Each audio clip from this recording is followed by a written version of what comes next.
Salut les amis, j'espère que vous allez bien. Ça fait un bon bout qu'on ne sait plus parler. Bon, j'ai fait cette petite vidéo aujourd'hui pour revenir sur un sujet que j'aime le plus souvent aborder. Il s'agit de la protection de vos investissements. Et dans le secteur de l'élevage, la protection de vos investissements se passe principalement par la biosécurité, après la sécurité. Bon, étant donné que la biosécurité, déjà, c'est la sécurité de ce qui est vivant, quoi. Donc, aujourd'hui, je suis dans une ferme porcine que sûrement les vieux abonnés de cette page connaissent déjà. On a déjà eu à faire une vidéo ici. Donc, je vais revenir sur le sujet tout à l'heure en prenant deux cas pratiques pour vous expliquer pourquoi il est vraiment important de protéger vos investissements. Et c'est même la raison pour laquelle nous vous accompagnons dès la base dans la protection de ces investissements-là, à travers nos consultations et aussi à travers notre assistance technique dans le choix de vos sites et dans la construction de vos bâtiments. Vous allez comprendre pourquoi tout à l'heure. Mais avant, je voulais vous inviter, pour ceux qui souhaitent se lancer dans la production animale ou qui font déjà dans la production animale, de solliciter notre cabinet pour vos ressources génétiques. Parce que ce soit en termes de poussins d'un jour, surtout cher, mais aussi ponte pour ceux qui veulent les pontes, nous pouvons vous fournir dans les villes de Douala, dans les villes de Yaoundé et très bientôt dans les villes de Bafoussam. D'ailleurs, même maintenant, nous pouvons fournir dans les villes de Bafoussam à partir d'une quantité de 5000. Bon, il faut avouer que nous aimons bien les commandes qui sont autour de 2000, autour de 1500, 2000, 5000. Parce qu'en deçà, c'est un peu compliqué, mais si vous êtes à Douala ou à Yaoundé, nous allons pouvoir vous fournir, peu importe la quantité. Bon, maintenant, pour ce qui est des porcelets aussi, vous pouvez avoir les porcelets chez nous. Bon, pas seulement porcelet, tout ce qui est porc, quoi. Donc, que ce soit porcelet, que ce soit les cochettes, ou que ce soit les verras de reproduction, vous pouvez trouver tout cela chez nous. Et pourquoi vous devez nous faire confiance? Vous devez nous faire confiance principalement parce que nous avons l'expertise pour vous conseiller et vous fournir les bons produits à cause de notre expérience sur le terrain. Pour les poussins chers, nous sommes dedans depuis 2012, donc depuis plus de 10 ans. Et pour les porcs, nous y sommes. Moi personnellement, j'y suis depuis la naissance, donc je peux dire qu'en quelque sorte, le porc aussi c'est mon identité. C'est même, je suis vétérinaire aujourd'hui en grande partie grâce au porc. Si ce n'est pas le porc, c'est que je ne suis pas vétérinaire. Donc il y a cet aspect-là, il y a les délais de livraison. Nous respectons nos délais de livraison. Et bien évidemment, il y a l'accompagnement technique. Chez nous, il ne s'agit pas seulement de prendre les poussins, ou il ne s'agit pas seulement de prendre la ressource génétique. Il s'agit d'acheter tout un paquet de produits. Il s'agit d'entrer dans un réseau. Donc, en prenant les produits chez nous, les ressources génétiques chez nous, vous bénéficiez de notre expertise technique et nous vous bénéficiez aussi de l'accompagnement dans votre projet qui, en fonction du niveau de demande, peut aussi également être facturé. Donc, ça, c'est le premier élément que je voulais vous dire. Et maintenant, je vais revenir dans la biosécurité. J'ai eu à travailler ces derniers temps avec ce Cameroun. Pour ceux qui le savent, lorsque je faisais l'une de mes dernières vidéos, je vous disais déjà qu'il y avait la grippe aviaire dans les pays fournisseurs du Cameroun, donc qui sont principalement les pays de l'Union européenne. Et comme nous dépendons à 95% de l'extérieur, il était fort probable que ça arrive chez nous et c'est arrivé. Donc la grippe aviaire est arrivée chez nous depuis carrément 5 mois bientôt, en mars 2022. Et il était important pour nous de comprendre un peu comment ça se passe pour mieux vous conseiller, bien sûr, aussi pour mieux vous accompagner. Donc, le même problème persiste. Et ça m'agace un peu parce que je ne comprends pas comment les gens investissent de fortes sommes d'argent et refusent de protéger cet argent-là. Puisque ce que nous parlons tous les jours, c'est-à-dire la biosécurité, normalement c'est l'ensemble des moyens et les mesures que vous mettez en place pour protéger votre investissement. Ou bien, si on veut revenir dans le langage scientifique, pour protéger l'entrée, pour éviter l'entrée des agents pathogènes dans votre ferme, pour éviter la multiplication des agents pathogènes qui sont déjà dans la ferme, voire éradiquer ceux qui sont déjà présents. En réalité, quand on dit biosécurité, on pense que c'est un thème très complexe, ou que ça nécessite beaucoup de moyens. Non, vraiment, c'est juste que la biosécurité, ça ne coûte pas cher, mais ça nécessite beaucoup de discipline. Donc, la cherté dans l'investissement premier, c'est dans le capital humain, à savoir former ton personnel sur les bonnes pratiques et comment ils vont respecter ces bonnes pratiques-là. C'est ça le plus dur. Au niveau de l'investissement, ce sont des choses simples. Je vais prendre quelques exemples. Vous allez voir quelqu'un construire, investir 200 millions pour construire sa ferme. Il fait de très jolis bâtiments. Mais quand tu lui dis de construire la barrière pour sécuriser cet investissement-là, il te dit que, gars, c'est cher, c'est coûteux.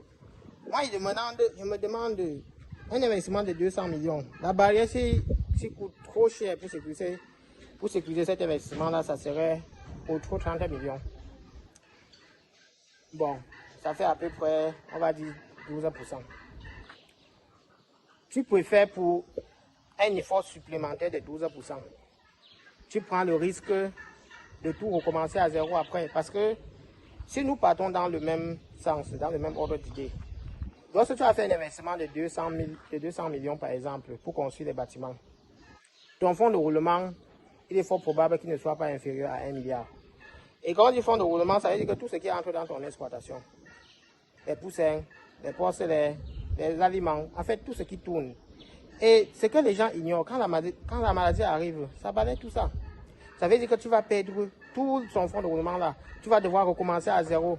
Si tu as même la chance, tes bâtiments peuvent rester. Mais si tu as la malchance, par exemple dans le cas de la grippe aviaire, quand on vient pour lutter, donc quand les autorités compétentes prennent des mesures pour lutter contre la grippe aviaire, si dans ton bâtiment par exemple il y avait quelque chose en bois, tout ce qui est en bois, y compris les demi-mesures, si tu avais fait en bois, tout ça là on détruit.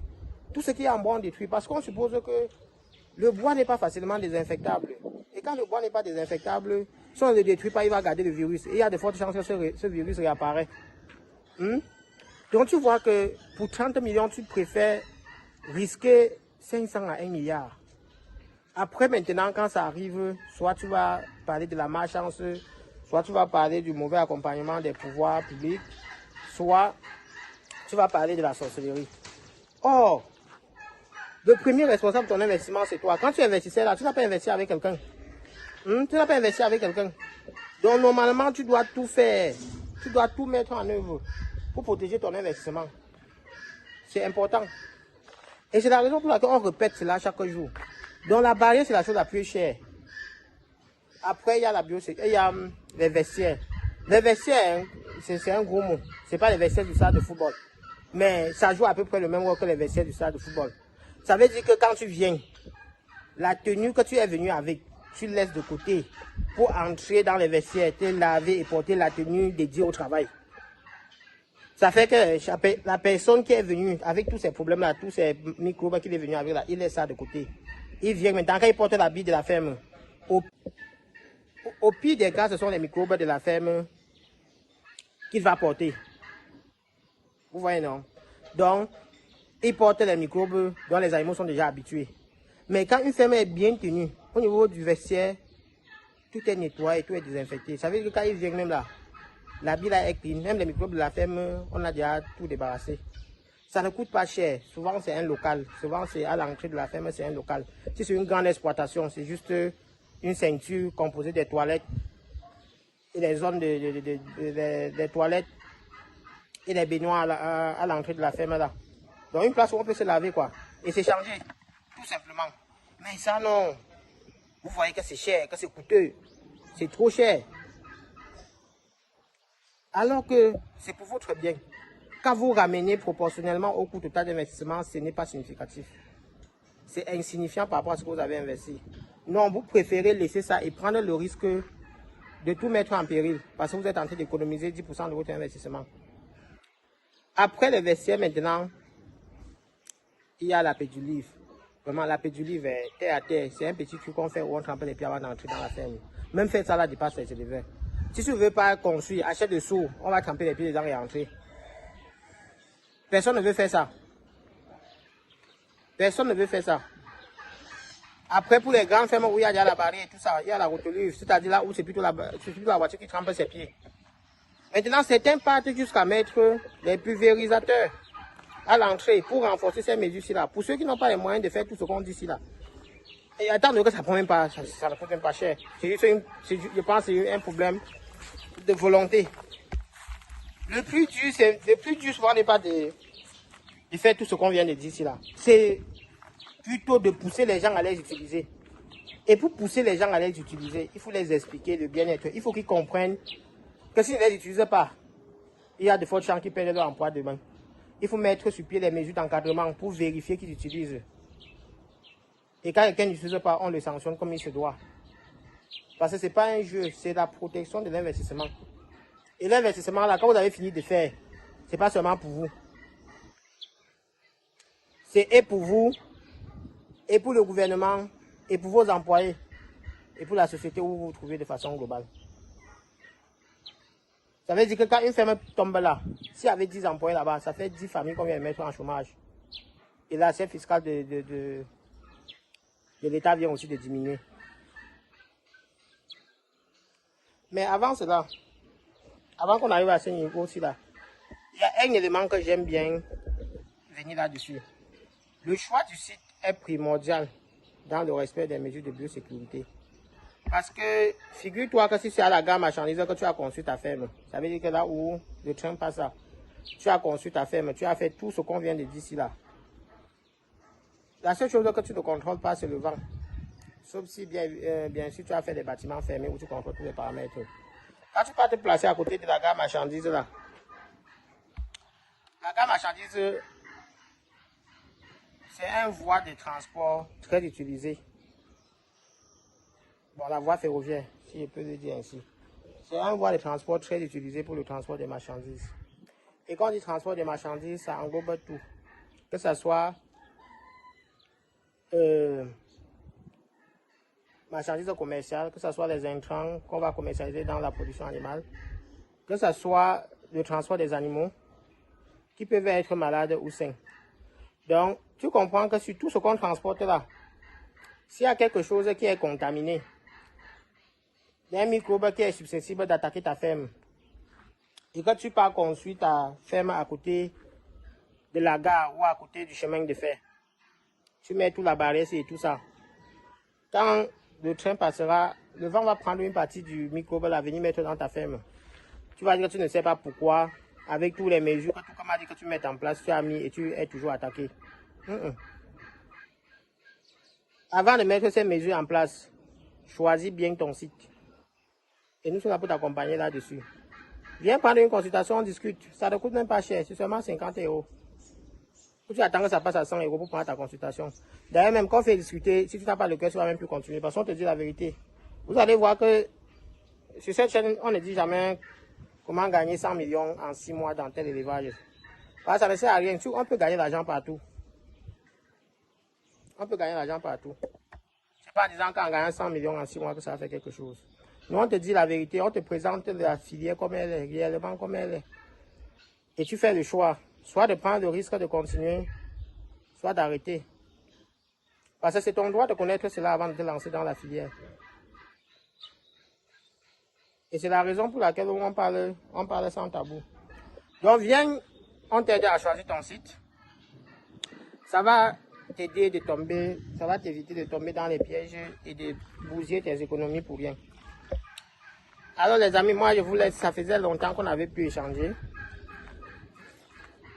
J'ai vu tout ceci là et j'ai voulu un peu attirer une fois de plus votre attention là-dessus. De très belles choses arrivent, restez connectés. Donc si vous avez aimé la vidéo, bien évidemment partagez pour faire bénéficier d'autres. Abonnez-vous à la chaîne, invitez les acteurs du secteur agro-pastoral à s'abonner à la chaîne. Ça fait du bien parce que avec ce qui se passe en Ukraine, on n'aura pas mal chaud. Si on continue, on a le choix maintenant, soit travailler, soit continuer à nous plaindre et dire que les choses sont chères. Merci beaucoup.